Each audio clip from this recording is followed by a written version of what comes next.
جانتے ہو تم ہاس کیوں ہو؟ کیونکہ تم ہر بار صبر کر لیتے ہو۔ تم شکوہ نہیں کرتے، تم خود کو بدل رہے ہو۔ تمہاری تنہائی میں رب سے باتیں ہوتی ہیں۔ تم نے مقصد حیات کو جاننا شروع کر دیا ہے۔ تمہاری امید اللہ سے ہے۔ ان حالات میں جب کچھ بھی تمہارے حق میں نظر نہیں آتا، تب بھی تم اپنے اللہ پر ہی بھروسہ کرتے ہو۔ اسی لیے اللہ نے تمہیں اپنے لیے چن لیا ہے، اور جن کو وہ چن لیتا ہے ان کو خاص کر دیتا ہے۔ یقین جانو تم کوئی عام نہیں ہو، بلکہ خاص اپنے رب کے بندے ہو۔ وہ سنتا ہے تمہاری آواز جب تم اسے پکارتے ہو۔ وہ دیکھتا ہے تمہیں جب تم آسمان کو اس کے انتظار میں تکتے ہو کہ ایک دن سب ٹھیک ہو جائے گا۔ ان چیزوں پر تمہیں صبر مل جائے گا جو تمہیں دکھ اور تکلیف پہنچاتی ہیں، جو ہر لمحہ تمہیں اذیت میں مبتلا رکھتی ہیں۔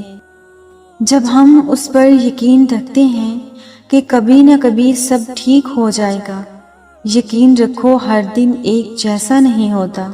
جو چیز تم نے کھوئی ہے اس کے بدلے اللہ بہتر سے گزار کر بہترین سے نواز دے گا، اور یقین کرو یوں تمہیں اپنے ہر صبر کا صلہ مل جائے گا۔ ہم تکلیف کے جس مقام پر بھی ہوں، ہمارے آس پاس ایسے لوگ بھی ہوتے ہیں جن کے دکھ ہم سے کہیں زیادہ ہوتے ہیں۔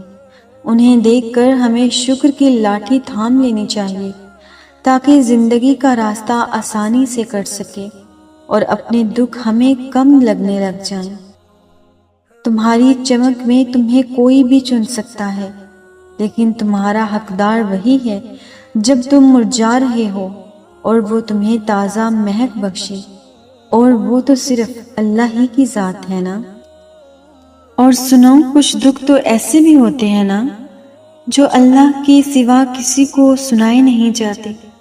کچھ باتیں ایسی ہوتی ہیں جو اللہ کے سوا کسی کو بتائی نہیں جاتی، چاہے لاکھوں دوست ہوں، ہمدرد ہوں، کوئی بھی ہو۔ کچھ لمحے ہمارے صرف اللہ کے لیے ہی ہوتے ہیں، وہ لمحے جس میں ہم چاہتے ہیں کہ میرا رب مجھے تھام لے، مجھے سمیٹ لے۔ کچھ وقت صرف اللہ سے باتیں کرتے گزار لیں اور وہ ہماری روح میں سکون کو بھر دے۔ اپنا وقت ہم بہت سے فضول کاموں میں گزار لیتے ہیں، لیکن چند گھڑی خدا کے پاس آ کر نہیں بیٹھتے۔ جو سکون اللہ کو اپنے دکھ درد سنانے سے ملتا ہے، وہ سکون دنیا کی کسی چیز میں نہیں ملتا۔ اللہ سے باتیں کرتے کرتے دنیا کو بھول جاتے ہیں۔ ایسا لگتا ہے کہ وہ ہمیں بہت پیار سے سن رہا ہو۔ یوں لگتا ہے جیسے وہ کہہ رہا ہے، غم نہ کرو، میں تمہارے ساتھ ہوں۔ اور یہ احساس کس قدر خوبصورت ہوتا ہے نا، کہ ہم محسوس کرتے ہیں کہ اللہ ہمیں ہماری باتوں کو سن رہا ہے، ہمیں جواب دے رہا ہے۔ پھر دنیا کے ساتھ ہونے نہ ہونے سے کوئی فرق نہیں پڑتا، بس دل سے یہی صدا آتی ہے کہ میرا اللہ ہمیشہ میرے ساتھ ہے۔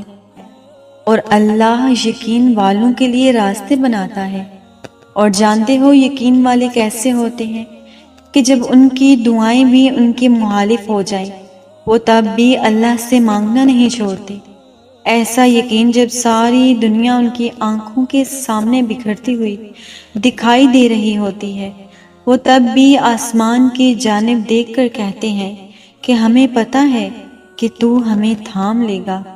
تو بتاؤ پھر کیا تم اتنا یقین رکھتے ہو اس پر کہ اپنے منصوبوں کو اس کے منصوبوں کے لیے ترک کر ڈالو؟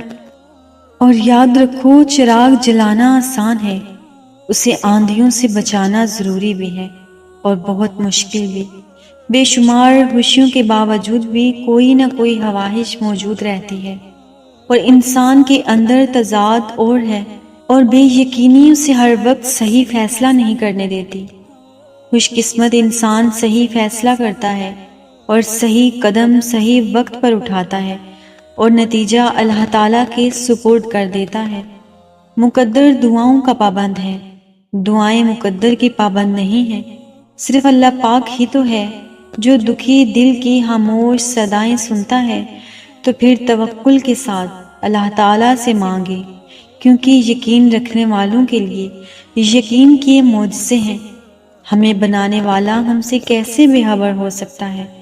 معجزے کرنا اللہ سبحانہ و تعالیٰ کا کام ہے، ہمارا کام بہت آسان ہے، دعا، یقین اور صبر۔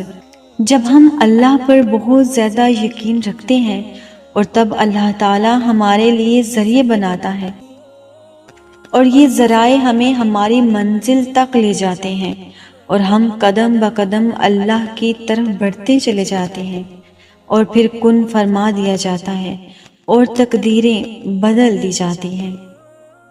اگر آپ سب کو میری یہ باتیں سمجھ میں آئی ہوں تو مجھے کامنٹ سیکشن میں ضرور بتائیے گا، اور چینل کو بھی سبسکرائب کر لیجئے۔ اللہ تعالیٰ آپ کے دل کو سکون عطا فرمائے، آپ کی تمام پریشانیاں اور تکالیف کو ہمیشہ ہمیشہ کے لیے ختم کر دے۔ آپ سب نے جنہوں نے مجھے دعاؤں کے لیے بولا ہے، ان سب کے لیے میری دل سے دعا ہے کہ اللہ پاک آپ کو دل کا سکون عطا فرمائے اور آپ کی تمام پریشانیاں دور ڈالے۔ آمین یا رب العالمین۔